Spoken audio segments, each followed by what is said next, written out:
Pregnancy में उल्टी आना और जी मतलाना ये एक बहुत ही कॉमन सिम्टम है। आज इस वीडियो में हम बात करेंगे कि प्रेगनेंसी में उल्टी क्यों आती हैं और हम ऐसे कौन से प्रिकॉशन ले सकते हैं जिससे हमको उल्टी में आराम हो। उल्टी आना यूजुअली प्रेगनेंसी का पहला सिम्टम होता है। 100 में से 80 महिलाएं ऐसी होती हैं जिनको प्रेगनेंसी में वॉमिटिंग आती ही आती है, नहीं तो जी उनका मतलाता ही मतलाता है। अब देखते हैं कि क्या वजह है जिसकी वजह से उल्टी आती है या जी मतलाता है। देखिए, इसका जो मेन कल्प्रिट है, जो एक हार्मोन, वो है HCG यानी कि ह्यूमन कोरियोनिक गोनाडोट्रोपिन। इस हार्मोन की वजह से आपका जी मतलाता है और उल्टी होती है। दूसरा हार्मोन होता है प्रोजेस्टेरॉन, इसकी वजह से भी आपको दिक्कत होती है। देखिए, जो HCG हार्मोन होता है ये सारी जो मसल्स हैं उसको रिलैक्स कर देता है, यानी कि थोड़ा ढीला कर देता है। तो जो हमारा स्टमक होता है उसके ऊपर भी एक स्फिंक्टर होता है और एक वो रबर बैंड की तरह होता है, समझिए एक दरवाज़ा है। वो जो स्फिंक्टर है जब वो ढीला हो जाता है तो एसिड, जो इसके अंदर जो एसिड होता है वो बार बार ऊपर को जाने लग जाता है, और जब वो एसिड दोबारा ऊपर को जाता है तो आपको लगता है हाँ कुछ बाहर आ रहा है, आपका उल्टी करने का मन कर रहा है। ये जो HCG और प्रोजेस्टेरॉन हार्मोन होते हैं ये 8 हफ्ते से लेके करीब 14 हफ्ते तक पीक पे रहते हैं, इसलिए इस टाइम पे आपको वॉमिटिंग करने का मन बहुत ज़्यादा करता है। इसके बाद ये हार्मोन कम होते हैं, आपकी वॉमिटिंग कम होने लग जाती है। तो अगर आपको उल्टियाँ हो रही हैं तो ये एक अच्छा साइन है कि हाँ आपका हार्मोन सही है और आपका बच्चा जो है वो सही तरीके से अंदर सेफ़ है।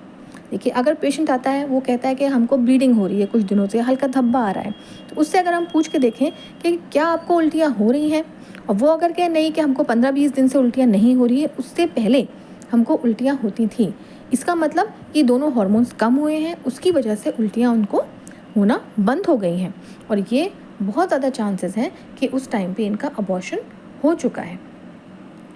अब क्योंकि सारी मसल्स रिलैक्स थी, ऐसी आपकी इंटेस्टाइन जो है वो भी रिलैक्स है। जो आप खाना खा रहे हैं वो पच नहीं रहा है और मूवमेंट कम है, तो वो खाना आपका आगे को नहीं बढ़ रहा है।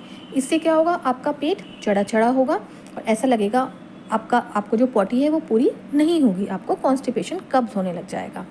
अब जब आपके पेट को पता चलेगा कि खाना रुका हुआ है तो वो और ज़्यादा एसिड बनाएगा कि खाना आपका और सही से पचे, और फिर आपके ज़्यादा एसिड बनेगा। ये एक साइकिल आपकी चलती रहती है। लेकिन घबराइए नहीं, ये 3-4 महीने तक, जब तक ये हार्मोन रहता है तब तक ये दिक्कत होती है। उसके बाद ये प्रॉब्लम ज़्यादातर पेशेंट में ठीक होने लग जाती है, लेकिन किन्हीं पेशेंट में ये पूरे 9 महीने तक हल्की फुल्की वॉमिटिंग वाली जो दिक्कत है वो चलती रहती है। अब इसका इलाज कैसे करें? आप देखिए, थोड़ा थोड़ा खाना लें और बार बार लें। आप जो है करीब 2-2 घंटे के गैप में थोड़ा थोड़ा कुछ कुछ खाते रहें। जो भी चीज़ आपको अच्छी लगती है अब वो चीज़ लें।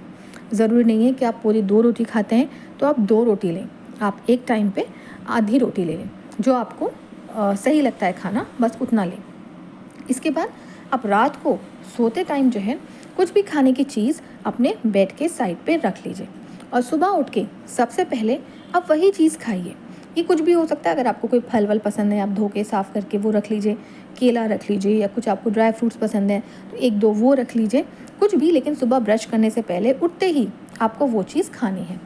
इससे ये होगा, जो रात भर का जो एसिड आपके पेट में, स्टमक में इकट्ठा हुआ था, वो जो आपने खाना खाया है उसको पचाने में लग जाएगा, और इसलिए आपको जो उल्टियाँ हैं वो आपको नहीं होंगी। दूध, देखिए ऐसा होता है, प्रेगनेंसी के शुरू के 3 महीने में करीब 2-3 किलो वज़न बढ़ना चाहिए आइडियली, लेकिन वॉमिटिंग की वजह से वज़न जो है लेडीज़ में कम होने लग जाता है, करीब 2-3 किलो ही कम होने लग जाता है। तो आप ये नहीं सोचिए मुझे क्या खाना है क्या नहीं खाना, जो चीज़ आपको अच्छी लगती है आप वो चीज़ खाइए। आइसक्रीम, चॉकलेट, जो पसंद है आप वो खाइए। दूसरा, उल्टी से बचने के लिए आप नींबू ले सकते हैं। नींबू में हल्का सा नमक लगा लीजिए, नमक लगा के नींबू चाटते रहिए, उससे भी काफ़ी कंट्रोल रहता है। दूसरा, अगर आप अदरक खाते हैं तो अदरक के आप स्लाइसेस बना लीजिए, उसमें हल्का सा नींबू लगा के इसको फ्रिज में रख सकते हैं, बीच बीच में उसको चूसते रहिए।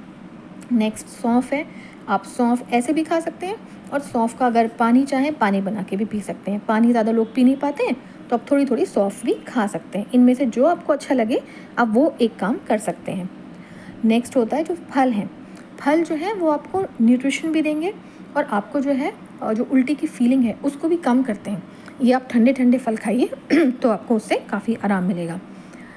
कभी कभी आप दलिया ले सकते हैं, छाछ ले सकते हैं, क्योंकि कभी कभी जो लिक्विड वाली चीज़ें हैं वो नहीं ली जाती हैं, तो जो सेमी सॉलिड है इस तरह का है आप वो लेके देखें। आप अलग अलग चीज़ें, नई नई चीज़ें ट्राई कर सकते हैं। नेक्स्ट है मेडिटेशन। देखिए मेडिटेशन से आपको पता ही है बॉडी और माइंड तो रिलैक्स करता ही है, लेकिन बॉडी का सर्कुलेशन बढ़ता है, और बेबी के लिए वही सर्कुलेशन उस टाइम पे ज़रूरी है, ना कि आपका ढेर सारा खाना। नेक्स्ट, आप हाइड्रेटेड रहिए, पानी अच्छी मात्रा में लीजिए ताकि आपके अंदर पानी की कमी ना हो, कि आपको उल्टी हो रही है तो पानी की कमी ना हो, इसलिए आप पानी लेते रहें। पानी अगर आप नहीं पी पा रहे हैं तो वही फ्रूट्स ऐसे ले लें, जैसे कि वाटरमेलन है जिसमें पानी की मात्रा ज़्यादा हो। जो डॉक्टर आपको मेडिसिन बताया वो मेडिसिन आप टाइमली लेते रहिए। लेकिन उल्टियों में कब हमको ऐसा है कि जो अलार्मिंग साइंस होते हैं कि हाँ हमें डॉक्टर के पास एकदम जाना है, इमरजेंसी में जाना है। देखिए, एक चीज़ होती है हाइपर इमेसिस ग्रेविडेरम।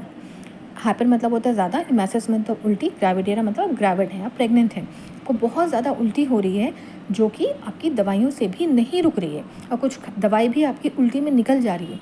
ऐसे में क्या हो सकता है, आपका ब्लड प्रेशर जो है बहुत ज़्यादा लो हो सकता है, और अगर सिम्टम्स आपके ब्रेन तक जाते हैं तो आपको कन्फ्यूजन रहेगा, आपको कुछ समझ में नहीं आएगा कि मेरे चारों तरफ क्या हो रहा है, लोग क्या बोल रहे हैं, क्या करें, कुछ समझ में नहीं आता, हर चीज़ घूमती हुई नज़र आने लग जाती है, और आपको कभी कभी सिर में दर्द होने लग जाता है, और कभी कभी आपको बहुत ज़्यादा वीकनेस सी लगती है कि बस हम लेटे रहें।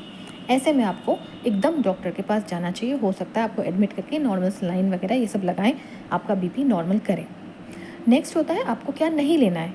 बहुत ज़्यादा स्पाइसी फूड नहीं लेने हैं, कोल्ड ड्रिंक्स हैं, जो फास्ट फूड है ये सब नहीं लेना चाहिए, क्योंकि ये आपके ईजिली वैसे भी डाइजेस्ट नहीं होगा। डाइजेस्ट नहीं हो रहा है, डाइजेशन आपका हल्का है, प्लस ये आपके पेट में ही अटका हुआ है, तो ये आपको नहीं लेना है। स्पाइसी फूड ऑलरेडी जलन आपको करेगा। देखिए, नॉनवेज जो है जैसे फ़िश है या मीट है, इस टाइम पे ये आप उसको डाइजेशन के लिए बहुत ज़्यादा पावर चाहिए, वो अभी आपकी इतनी नहीं है, तो आपको ये रुक के लेना चाहिए। कोई सवाल हो आप मुझे कमेंट बॉक्स में पूछ लें। ये सिर्फ एजुकेशन के लिए वीडियो है। वीडियो अच्छी लगी हो लाइक करें, शेयर करें, मेरे चैनल को सब्सक्राइब करें।